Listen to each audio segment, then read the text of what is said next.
What's up, everybody? Welcome back to another episode of the Microcast. I'm TJ David with Zoe Rome. Yeah, I'm Zoe Rome. I'm here. You are. You're Zoe. Great. On this week's podcast, I'm going to talk a little bit about the Lake Sonoma 50 miler, which I ran over the weekend. Top 5. Top 5. Yes. Top 5. Right. Yeah, I finished top 5. Are you feeling a little tired after the race? A little mentally draggy? Yeah, can you tell? How does it feel to be potting just 36 hours after you ran 50 miles? Are you feeling sharp? I was feeling sharper at 5 this morning when I got up. Yeah, nice. Perfect. Yeah, I can't wait to hear a little bit more about your race. We saved some of the best convo for the pod. We, not even over dinner did we go into total depth about this race, so I'm really excited to get into it. But we're also going to take a deep dive into all things carbon shoes, when to wear them in training and on trail runs. This is increasingly a tool that we're seeing be a really important part of how athletes train for and compete, both in road races and trail races increasingly. So I'm really excited to get into the technology and how athletes of all abilities and backgrounds can use them as a tool in their training. Yeah. Well, let's start with some hot or not topics. I need a little warm up here. Yeah, I feel like you need to do a dynamic pod warm up. I'm not caffeinated. Did you not do your Myrtle lunge matrix before we started? No, and I haven't had any caffeine today. Oh my God. Either. Wow. So well, I'm only that on could my be second why. cup of coffee, so we're even. Perfect. That's my baseline. All right, Coach TJ, CrossFit, hot or not? Are you a CrossFit bro? Are you in the gym doing your kettlebell swings? I see that on the outline, CrossFit, and I'm just like, oh my God, okay. Oh my CrossFit. God, yes, or like, oh my God, I know that my mentions are going to be full of CrossFit bros. I am so not hot on CrossFit. Yeah. I'm really hot on running consistently and putting in the work over years. Yeah. CrossFit is just, it feels hacky to me. That's why I don't like it. Yeah, I mean, if people want to do a deep dive, my friend Matt Hart wrote a really amazing investigative piece for The New Yorker about the guy that founded CrossFit and maybe things that are surprising or not so surprising about his beliefs about women and folks of different races. So there's that context. But I think essentially what it comes down to for me is I like my athletes do a little bit of strength training, but it needs to be intentional. If you're throwing kettlebells and lifting heavy weights in a way that's not specifically formulated for runners and for your specific biomechanics, your background, your goals, if you're trying to build speed, if you're trying to build endurance, if you're trying to build uphill strength, you're not going to be doing that at CrossFit. I do understand that people love community, and finding that at CrossFit is, can be one way that we find it. But that's why we really try to build community at Microcosm, so that you can be a part of a community that is unlikely to end up the subject of a New Yorker investigation, and that does encourage healthy, consistent strength training that supports your running goals. CrossFit is really just a grab bag of high-intensity interval training mixed with heavy lifts, which is just in the research not shown to be productive for runners. So, there's a few different ways we can go with not being hot on CrossFit. Have you ever done a CrossFit session, class? Oh my God. When I first moved to Aspen, so I get it. So this is coming from a place of I do get it. When I first moved to Aspen, I joined a CrossFit gym because I do like strength training and I like interval training.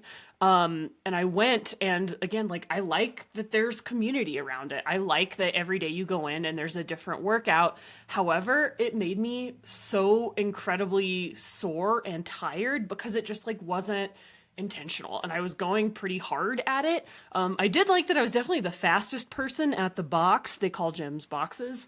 And being a runner definitely gave me a leg up on the other folks when we had to jog parking lot laps. But again, I also was trying to train for Leadville at the time, and I quit after 6 or 8 weeks because I just noticed I was not feeling very good in my body.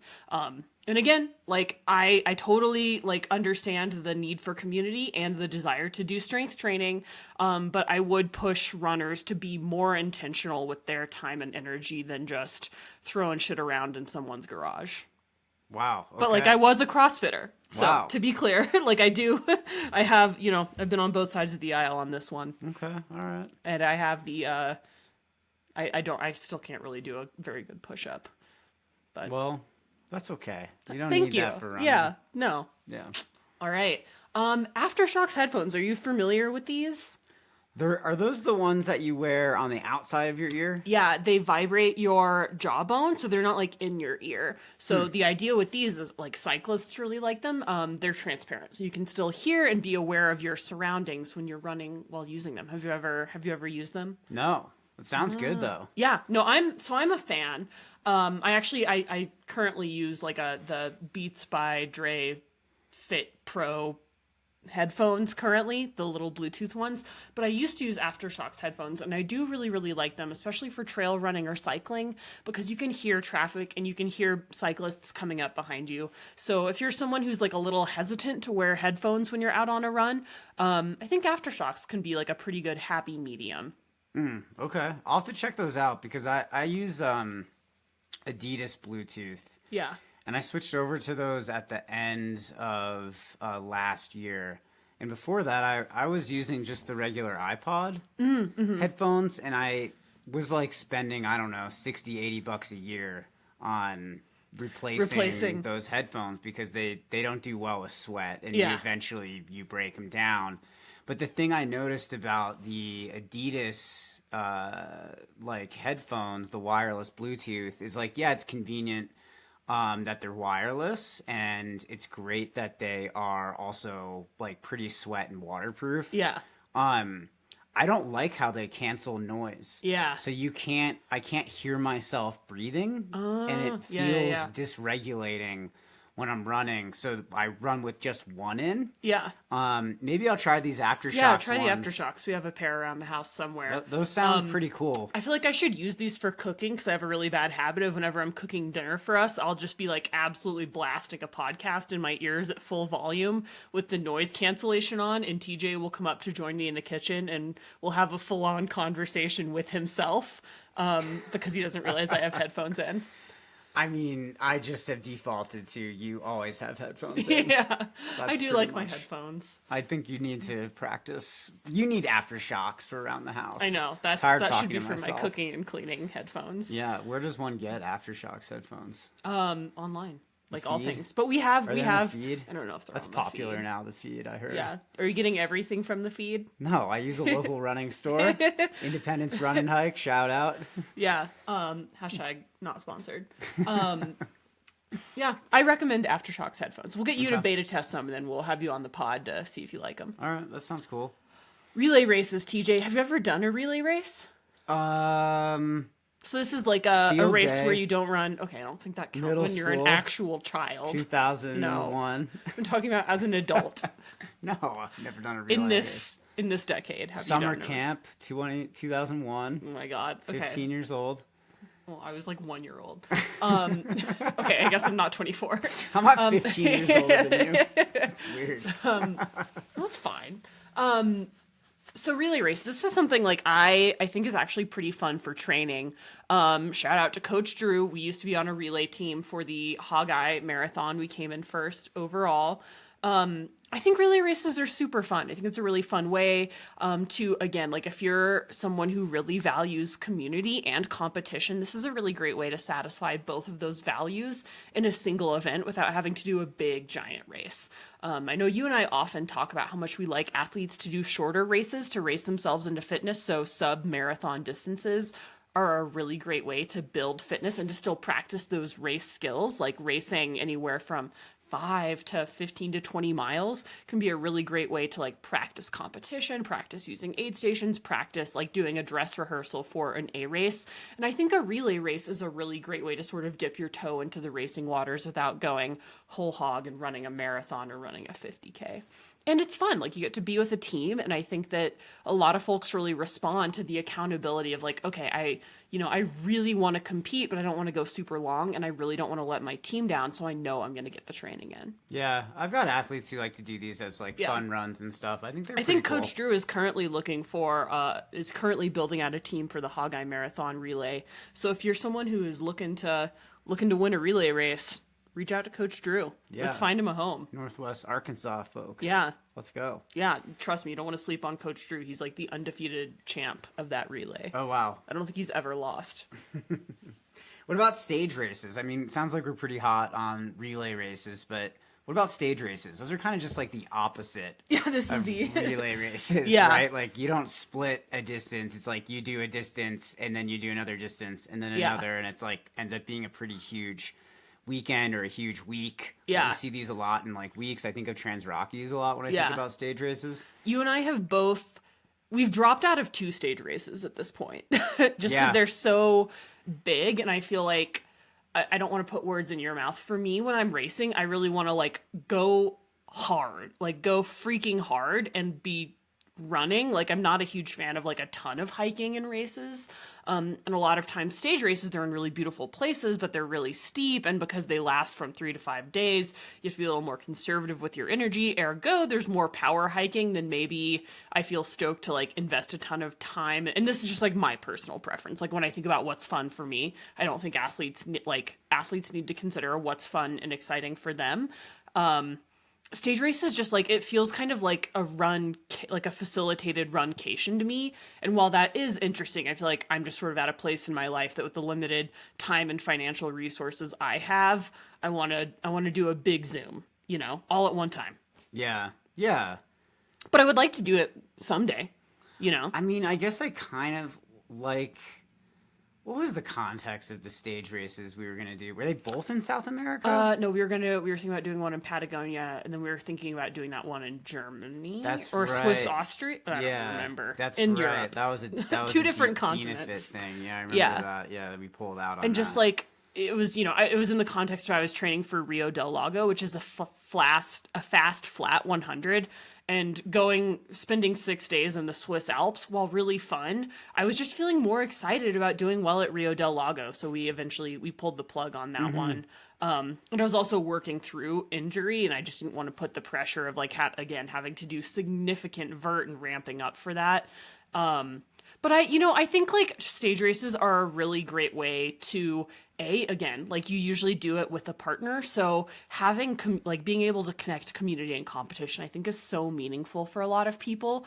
But I also think stage races can be a cool way to like sort of like do a boot camp where someone is helping facilitate an adventure for you. So if you were training for, you know, like a longer mountain race, you could use a stage race to get ready for that. But it's also like a great way to sort of like macro dose adventure as well. If you're someone who wants to like really get out in the mountains, usually stage races, like they come with like free transportation, lodging. A lot of the logistics are sort of figured out for you. So if athletes are interested in that kind of thing, I do think it can be a great way for folks who aren't purely excited about like, I want to just go run a 100 miler. I want to run a 50 miler. A stage race can be a great way to really see a big part of the world all at once. Yeah, I think that's a cool thing. And I think what I really feel is present for me when talking about stage races, the difference between racing and eventing. Right. And that there's a real clear difference between the two. Racing is you're going out there to push your potential. You have a very specific outcome in mind. You know exactly what you're playing for. I'm playing for a PR. I'm playing for a podium. I'm playing for, I want to get out of the mid pack for the first time, or whatever it is. You know exactly what you're going for. With eventing, it's more like, you know, I'm here for the enjoyment. I'm here for the scenery. I'm here for the people in the community. Rather, like, if you're really, like, racing, a lot of that stuff that I just mentioned is more secondary to the performance itself. It's still a part of it, but it's much more secondary to the actual experience of racing and pushing yourself, being on that edge. I see stage races pop up a lot for athletes that I coach, and you know, people do them for various different reasons. I think there's a real art to racing stage races. Yeah. But it's not something that I've personally tried. If I was to say hot or not, I think I'm pretty hot on these things. Same. I think it would be cool to maybe use it as a facilitated like traincation kind of thing. Yeah. That could be cool. But man, like we train so much. I think for me personally, like in life, a vacation is a vacation at this point. Like training is the secondary. Yeah. Not the first thing that I think about. So, all right, what about compression socks? Hot or not? Ooh, I'm gonna say hot. Well, okay, oof, it really depends. And this is one where, like, man, if you just want to stir some shit up online, ask a bunch of people whether or not they should wear compression socks. There is really mixed evidence erring on the side of, like, the majority of evidence doesn't currently support using compression wear for improved performance. There's just like not really any clear like mechanism showing like if it improves like racing performance. There's some amount of like, well, maybe the compression helps stabilize the muscles and slightly improves running economy, but it's really not like a meaningful amount of difference. Again, like as we say with everything, the best thing you can do is always just going to be working on your fitness. A pair of socks is not going to be the difference between like a breakthrough and not breaking through. What matters most is that you're putting in the work and training. However, something that overwhelmingly is validated in the research is using compression socks for travel. Oh. Yeah, overwhelmingly shows that this is a really, really good thing, can help prevent blood clots, can help prevent swelling in the feet, improve circulation. I know that you're a fan, TJ. It didn't help me yesterday, yeah, but I know. tried. It usually does help. Yeah, seeing TJ last night just sore as heck wrestle a compression sock off of himself on the couch after a long day of travel was really special. Watching an athlete just absolutely be broken down by a sock was incredible. I think I saw the Lord in that moment. It wasn't during This the is race. why we strength train, so you can get a sock off. Mobility would be helpful. Yes. Would be helpful for getting compression socks you're off. a big fan of compression socks while you travel. Yeah, they're nice. I think it's, you don't want to get off the plane with swollen feet, especially if you feel like if you have to run soon after. I always recommend my athletes use compression socks when they're even in the car, right? Doesn't have to be a plane trip. Yeah. For European athletes, if you're on the train, whatever it is, definitely wear compression socks whenever you travel, whether it's for racing or not. There's a lot of benefits to it. And speaking of traveling for races, TJ, you just got back from the Lake Sonoma 50. Yeah. How'd it go? Can you give us the headline? The headline was, I accomplished some of my goals. Mm-hmm. What were your goals? Can you let us in to your goals? Yeah, I had 3 outcome-oriented goals. The first one was to be on the podium. The second one was to be in the money. And the third was to get a PR in the 50-mile distance for similar terrain. Yeah. How'd we do? 2 out of 3. Great. Yeah. What'd you do? Well, I won some money. Heck yeah. Which is always nice. Can buy another pair of compression socks. Yes, I won exactly the amount of money that it costs to purchase a pair of Compressed Sports compression socks. No, actually, I won $250. Yeah. All in $5 bills. Nice. Pretty fun. Yeah, shout out to Gina, founder of Trail Sisters and race director. Yeah, super nice event. Yeah. They really do a good job putting together a community-oriented weekend, which I like. They do like a dinner the night before, then there's the race, then they have like a nice little, there's a gathering like after the race, they have a bunch of tents set up, a little like, it's not really a festival, but, just a space for everyone to hang out. And then they also do a breakfast. Unfortunately, I wasn't able to make the breakfast on Sunday because of early morning travel, but they also do a breakfast on Sunday. Nice. So it's like a pretty sweet community. It's kind of like a mom and pop race, but they have really high level. Yes. It's an independently owned, really premium event. Yeah, and I thought that it had that feel, like it felt like more authentic than say like a UTMB or something. And I don't even think to date UTMB offers any prize money at any of their races. No. So it was pretty cool to see they have prize money for the top 5 finishers. Totally. Yeah, great. So that was sweet. So it was, you're using this as a training run for Western states. How did that affect your mindset and strategy going into this race? And did you adjust it all on the fly? It's kind of interesting to think about. So, I'm not sure. I think yes and no. Mm-hmm. I think there isn't like a clear black and white answer to this. My expectation was that I was going to be much more tired going into the race because I had done a 10-hour training week the week before. and then a workout on Tuesday that was 10 miles, and then I started tapering. Yeah. And then I, had a full day of travel on Thursday, full work week up until Thursday, travel all day Thursday. Then basically I had, and it takes a while to get out there from Carbondale. It's a 90-minute drive to the airport. Then it was 2 flights, and then it was a 3-hour drive almost, because there was so much traffic. I left the house at like 7:30 in the morning and arrived at 7:30 at night there. And so that was kind of like long solo travel. So my expectation was like, I'm going to not feel good. Like, I figured I would feel pretty shitty, like, right away. Like my legs would feel sore. I would feel tired right away. But the benefit was coming down to sea level for the race. I felt a lot better than I expected when I started the race. And that kind of messed with me a little bit, to be honest. To feel better than expected? Yeah. You had talked a little bit about feeling like you held back more at the start of the race, more than you maybe wish you had in retrospect. How do you think about pacing the start of these longer events? Well, I think that's a question we get from athletes a lot, is like, how hard should I start this ultra? I mean, ultimately, it's kind of a guess based on experience. I think it is that way for every athlete. How do you calibrate that for yourself personally then? I think about, is this an effort level that best case scenario I could still be holding, with 1/3 of the race left? And I think that's actually really helpful, is to think best case scenario, because like you don't want to start planning on like, well, if I have a shit day, I want to start excessively conservative, and I think it also, again, comes down to self-awareness and experience. If you know that you tend to start ultras a little bit fast, maybe you choose life and you choose being smart, and you rein it in and you recalibrate. If you know that you tend to start a little bit more conservatively, and historically you finish races with like, got a little more gas in the tank, maybe that's when you need to sort of put yourself on the sharp end a little bit sooner.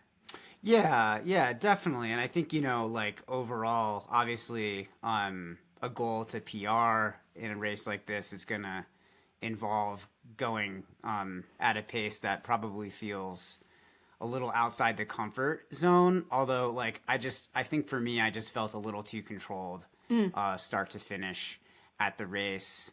And this is something that I'm trying to kind of like untangle for myself right now, because that really wasn't like the objective. Yeah. And I can't tell, it was just like, well, I was at lower elevation, and so I had like, I expected to be more sore. I expected it to hurt more. The conditions were like really bad. Yeah, I do want to talk about the conditions. So it rained the whole race day, and you said it was incredibly muddy. How did that impact your gear selection? How did that impact your strategy? Well, I mean, again, like, in these races, like, it's muddy and it's rainy for everybody. And actually, something that I noticed was 90 people didn't start the race. Wow. And I'm guessing it was because of conditions. Yeah. And like, that kind of bothered me a little bit. That's not what we do at Microcosm. We don't, sit a race out because it's raining. Right. We don't train day in and day out because we're princesses who need perfectly dry trails. Get over yourselves, people. Like, put your raincoat on and get out there and run the course. Did you wear a rain shell? Like, I seriously, like, let's break down. Like, I want to know, because this is something we talked about very seriously in the week leading up. Yeah. You went and did this yourself, no crew. I wasn't able to travel with you, so you used drop bags. So that's already one layer of complexity. How did you choose everything from your shoes to your socks to running in a jacket, knowing, like, you knew the week going in, like, the weather is not going to be good. So walk us through how you pick your gear for a race when you know you're going to be outside in the rain for 7 to 8 hours. Yeah, I mean, I think so there was 2 drop bag opportunities, and I put some contingency stuff in there. So dry socks in both bags, as well as fresh shoes in both bags. The reason why I put fresh shoes in there is because I was running in a pair of shoes that I hadn't done a long run in before. As in, you had done exactly 2 runs in them? 3. 3 runs. Great. Yep, Excellent. 3 runs. And but they felt good, you know. Yeah. They felt good, and at this point, you know, I know if a shoe feels good or not. Yeah, so we'll be clear here, and we'll use this to piggyback when we have our conversation about carbon shoes later.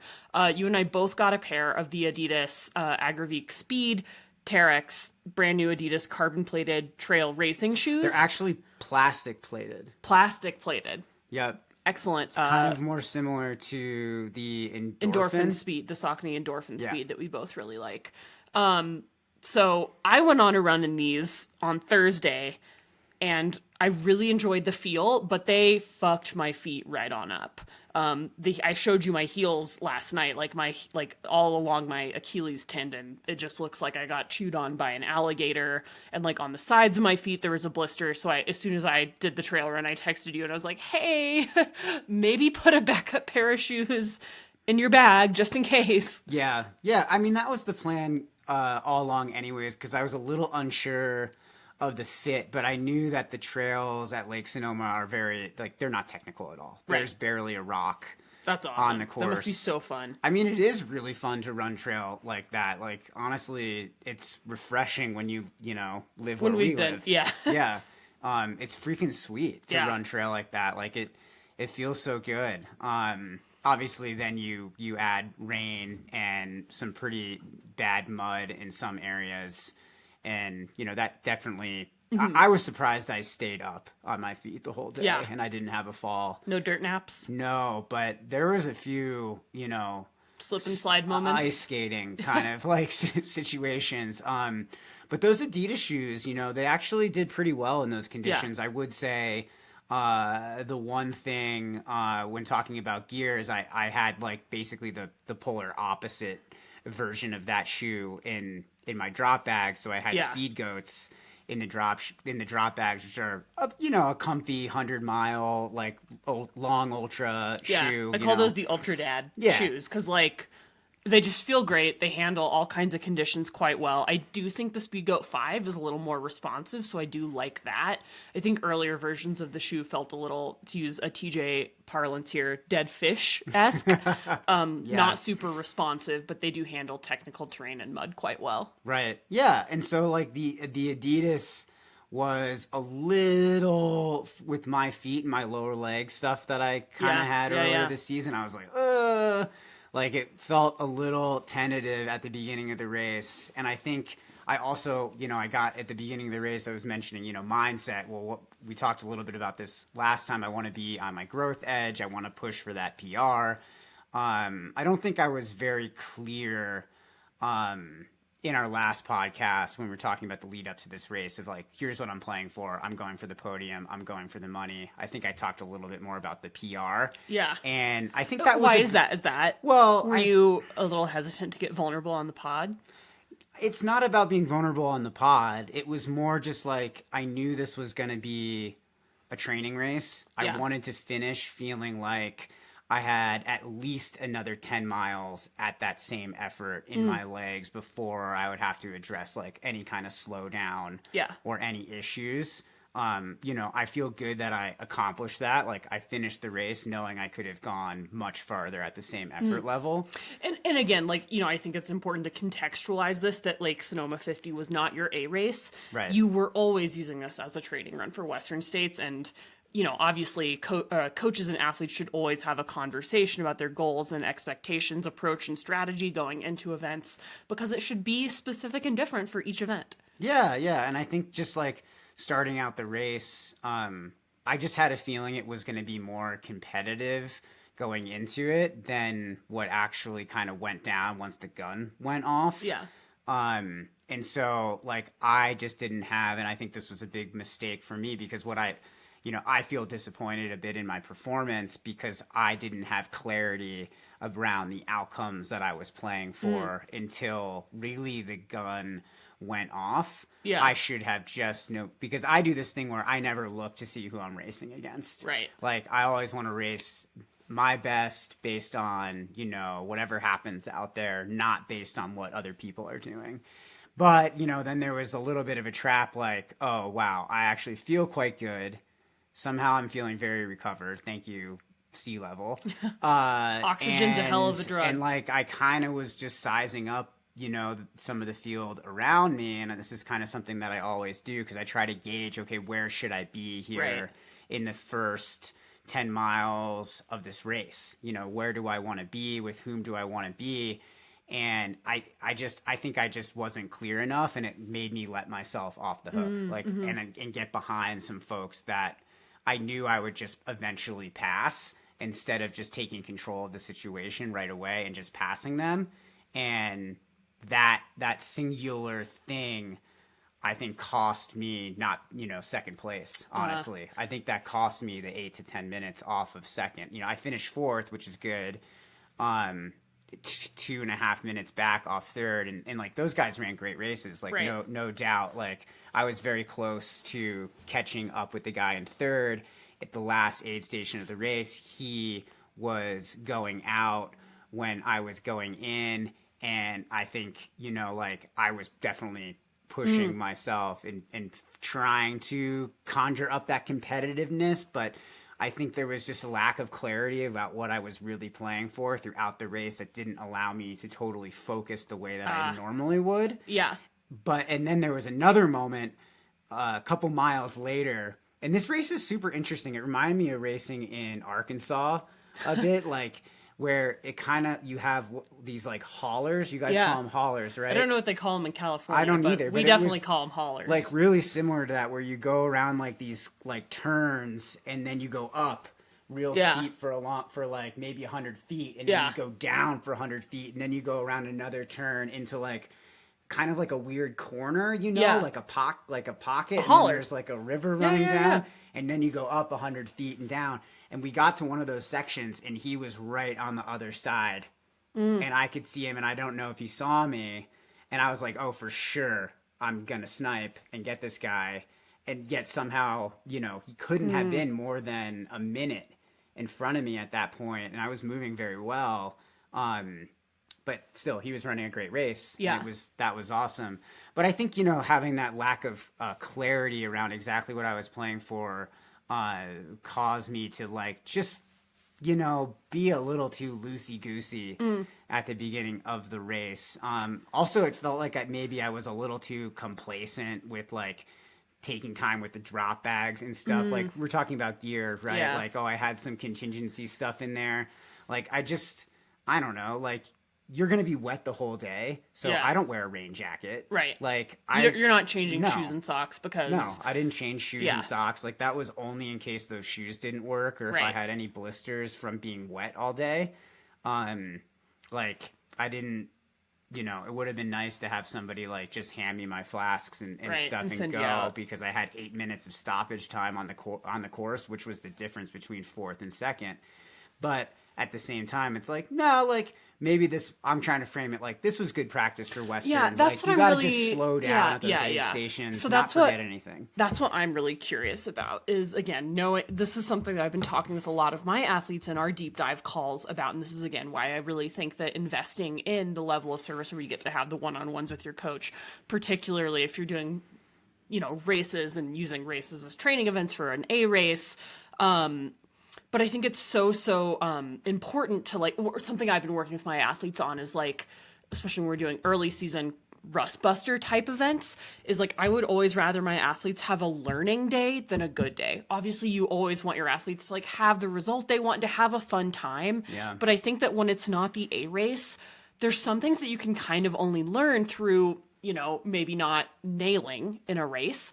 A lot of lessons about pacing, fueling, going out on the sharp end, competing that you can only learn through mistakes or through sort of, having an event where you're busting the rust. And I'm curious, what did you learn from this race, and what are you going to do different going into Western States?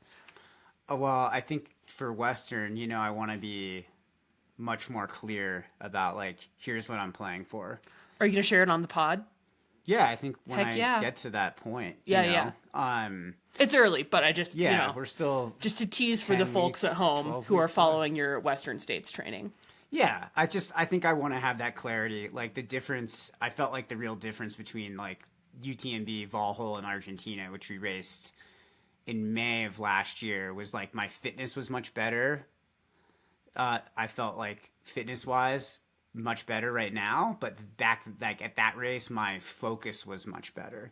Like I knew, like my attitude was really good, like my effort level was really good during this race, but my focus just wasn't quite sharp enough. Like I just found myself wandering. I just found myself too complacent.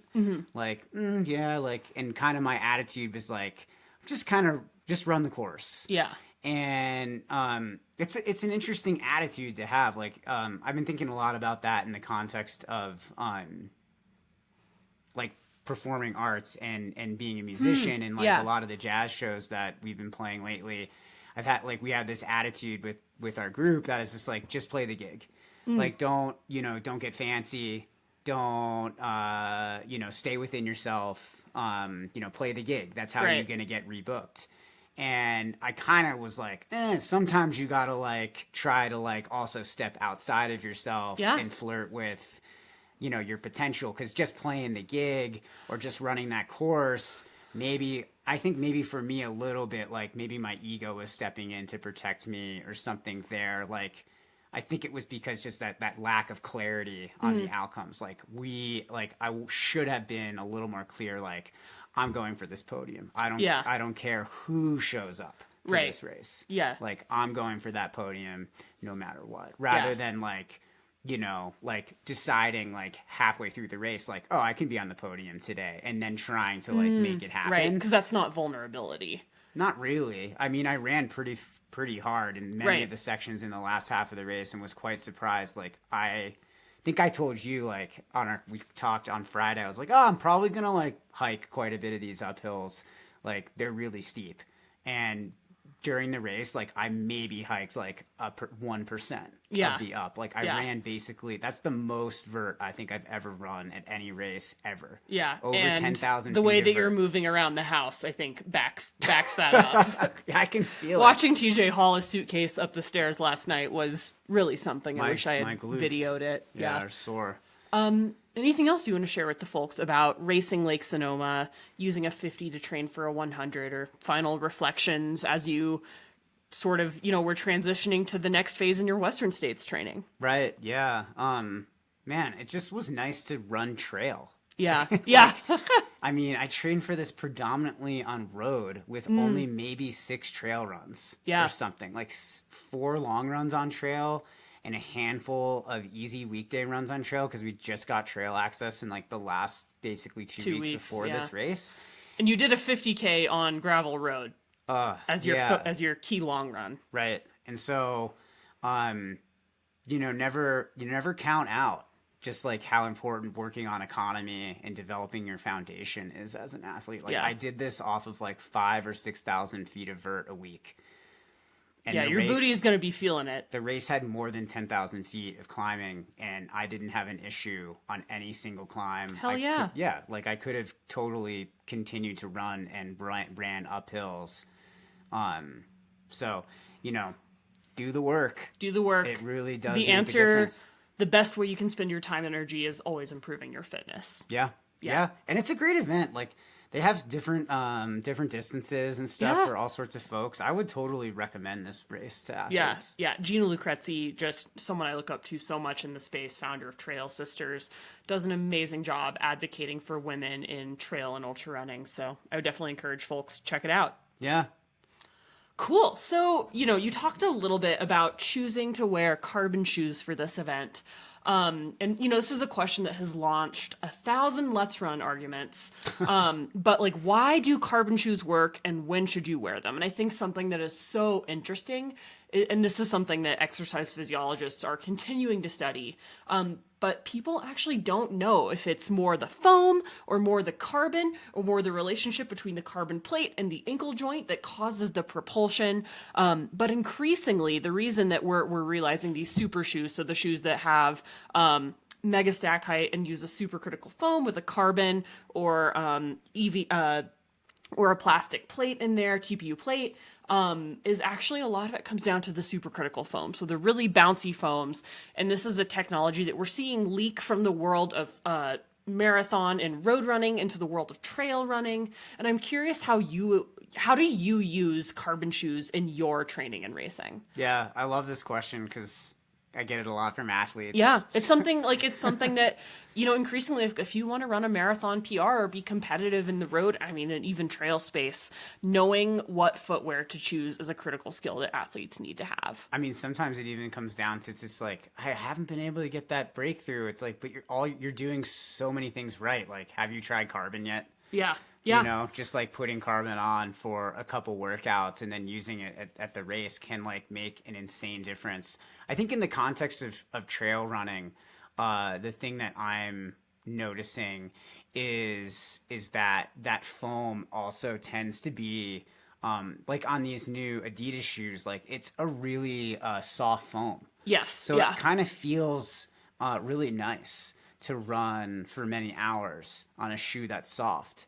And there's also, because these shoes are really specific to racing, they really do a good job of like taking all the bells and whistles like off the shoe. So like right, all like of you're that... often going to find a super pared down, sort of engineered mesh upper, super lightweight. I think for me, I guess I have like kind of blister prone feet with a lot of super shoes, weirdly, because this never happens in other shoes, but a lot of these more racing oriented trail shoes, because it's like an ultralight mesh upper, sometimes I find that it's a little more abrasive than I prefer. Right. Totally. We're eating during the podcast. Yeah, no, I'm always fueling, baby. I just did an 80-mile training week, so. Okay, all right. I'm getting my protein in for the listeners back home. Good, that'll remind me. I'm eating cottage cheese. To get some lunch in today. If people need a visual. They will. They're on YouTube. They like to watch on Perfect. YouTube. Oh my God. I can't wait. No, the thing that I was going to mention is I think I personally like it. I'm tired of these heavy trail shoes. Yeah. I think it's absolutely ridiculous. I think a lot of trail shoes are super overbuilt. Exactly. And so like it wasn't so much like the choice to use the Adidas shoe wasn't so much that it was plated with these plastic rods and has a nice foam. It was like they're 260 grams. Yeah. And that's lighter than basically any shoe that I've been wearing. Like the Nike Ultrafly, way too heavy. Mm-hmm. The North Face, everyone knows those give you just tons of blisters. I also don't like them on uneven terrain. They really wreck my feet on uneven terrain. So kept those at home. Other light shoes, the new normals, super light, but they're a dead fish. The foam has absolutely no propulsion to it whatsoever.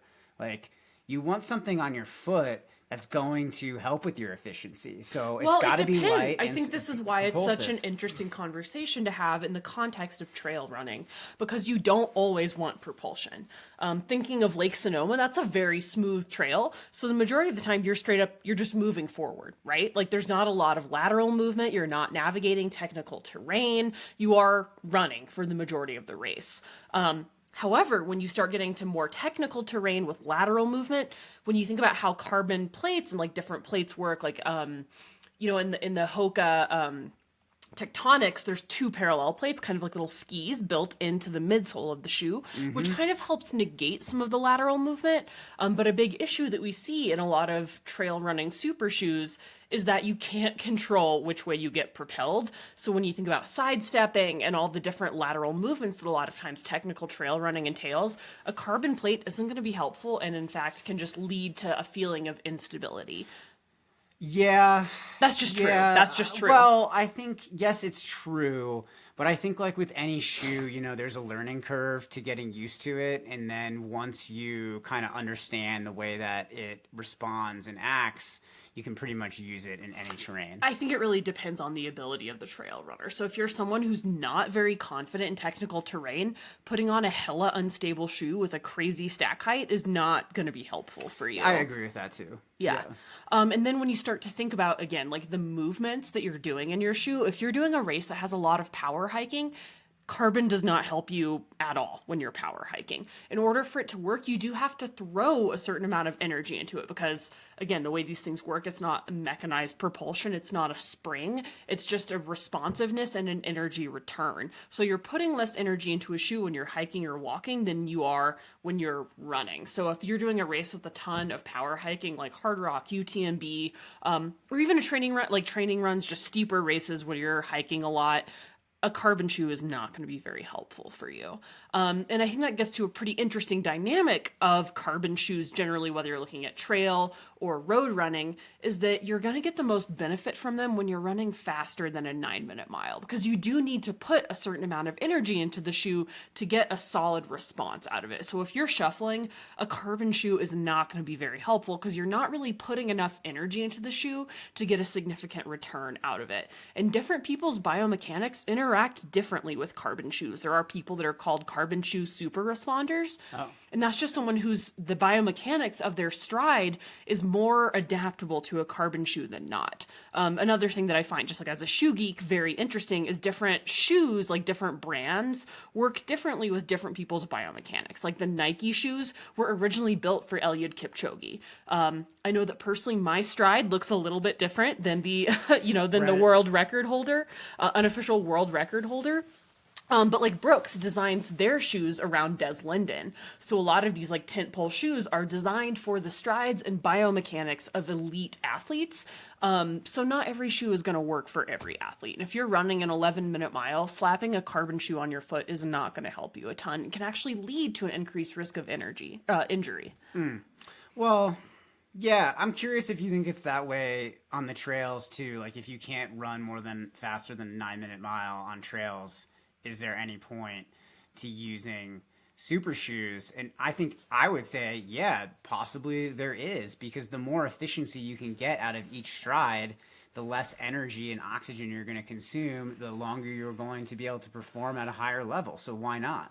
I mean, but it depends, because there's the benefit you get is reduced and you still have to pay a shit ton of money for it, right? So like, why would you buy an almost $300 pair of shoes if you're getting half the benefit out of it that like you or me are getting, you know? It's still half the benefit. It's still a benefit. Yeah, but when you think about the time and energy investment, I would say that you should spend your money on something else, honestly. And again, it's a risk benefit analysis. So you have to spend all the money to get the shoe, and it is more unstable on trail. So if you're someone who is like if you happen to identify with being someone who shuffles but is incredibly secure in technical terrain, congratulations, we should be friends. Maybe a carbon shoe could be appropriate for you. But again, we're seeing a lot of folks on trail. Like if you're moving slower, you're going to likely there's going to be overlap in that population of people who are insecure in technical terrain and are doing a lot of power hiking. So if you're someone who I guess is just comfortable putting down almost $300 for a pair of shoes that you're getting not much benefit out of, great, I guess. But like, again, there are risks to it as well. It's not just a benefit. Because of the instability, it does increase your risk of lower leg injury, and it can put additional, like through Achilles tendonitis, it puts additional strain on your calf. It can put additional strain on your plantar fascia as well. So it's not just like what's the harm if I just want to spend $300? I would say that there can be some risks to it, even if you're not getting the full benefit. And that's why it should be a considered purchase, and maybe something that you can try if you like want to try a pair on in the running store to see how it feels. I think that that's something that athletes should experiment with, but I definitely don't think it's for everyone on the trail. Yeah, would you say it's the same then for the road too? For the road, again, you do need to have a certain level of sort of energy being put into the shoe.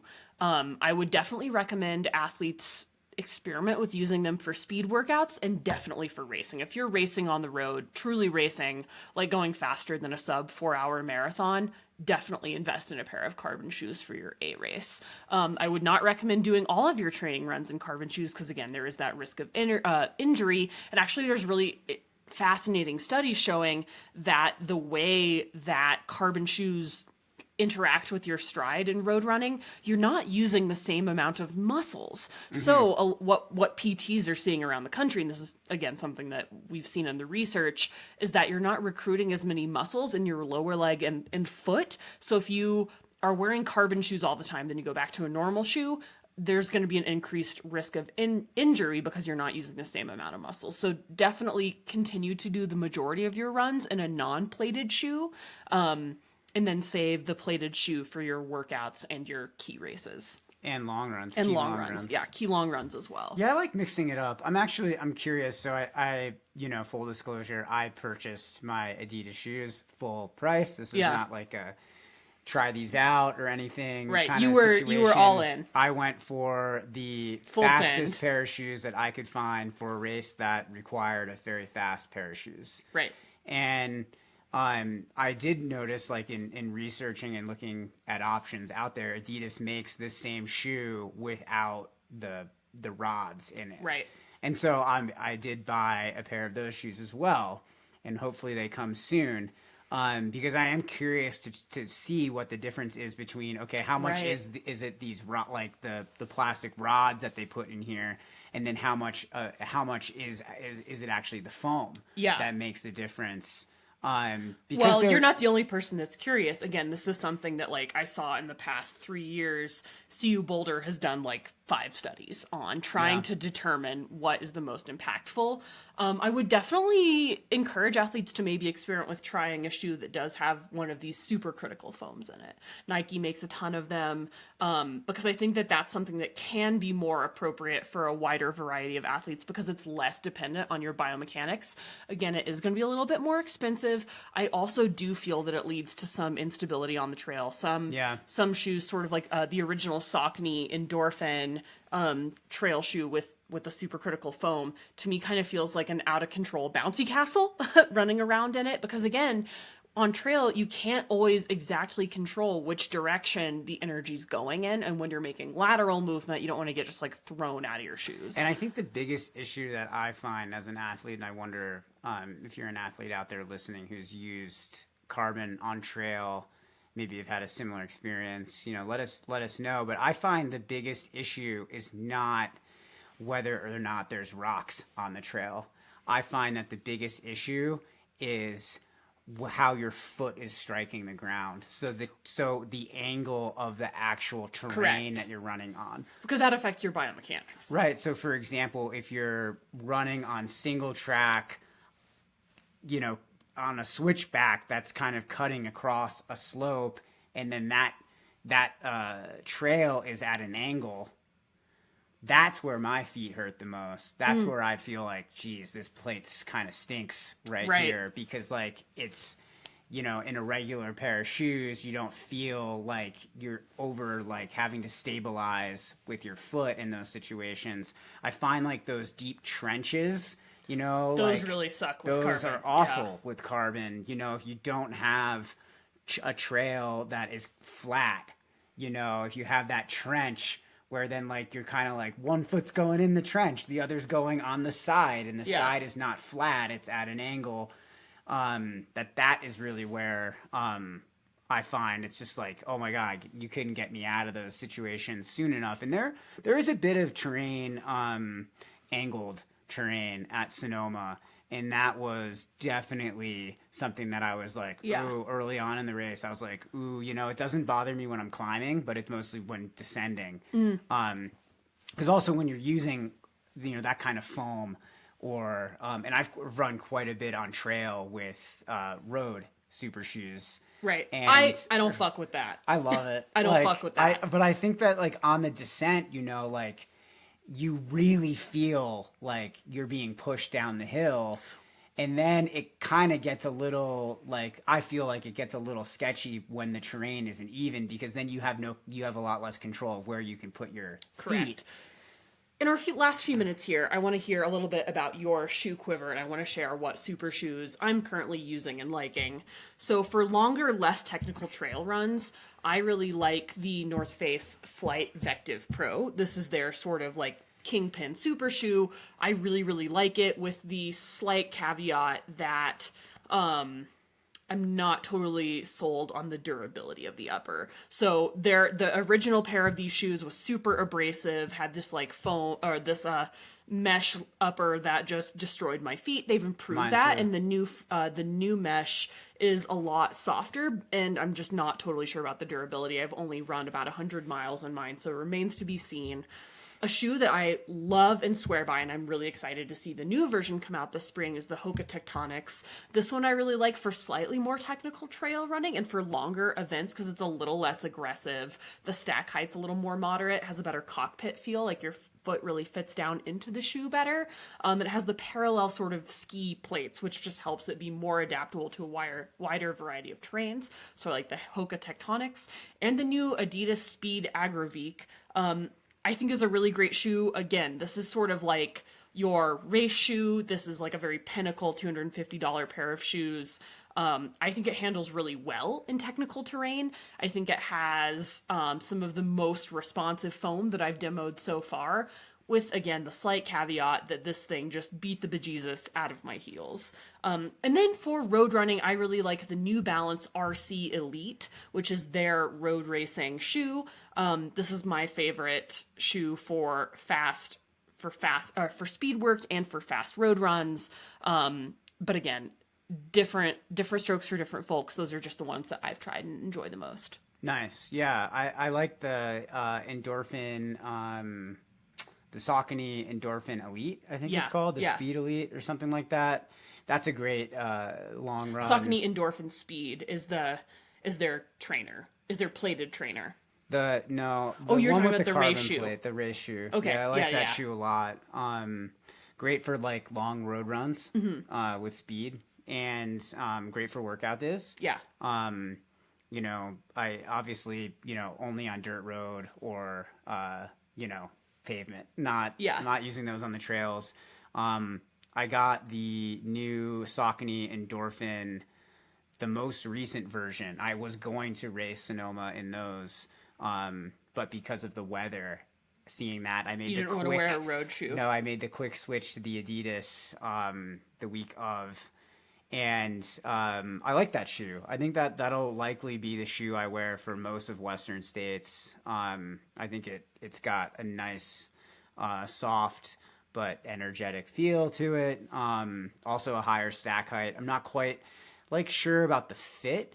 It fits a little strange for it's very narrow with a wide toe box. Yeah. So I got another pair coming in here to just see the difference between like a 9.5 and a 9 to see, try to dial the fit in more. And then other than that, the Tecton has always been tried and true for a couple seasons for me. But this Adidas is quite a bit faster and quite a bit softer. And the reason why I didn't go with the Tecton for this race, which would have been a great shoe for it, is that I just wanted something a little bit softer because my feet have been a little tentative starting off this season. Great. Well, I think it's something that a lot of athletes should consider, but you're going to get the most, again, it's a risk-benefit analysis. There's no right answer. It depends highly on your biomechanics, your goals, the terrain, your fitness level, a lot of different things. So that's one of the reasons, again, working with a coach is a hell of a thing to help you really dial this stuff in. But carbon is not going to be a help to you if you're not running. So if you need help in your running journey, reach out to us at microcosmcoaching@gmail.com. Find us on Instagram at Microcosm Coaching, and stay tuned for another awesome pod next week. Yeah, and we'd love to hear from you guys. So reach out if you've got questions, anything you want us to cover on a future call. We're here from you. Thanks.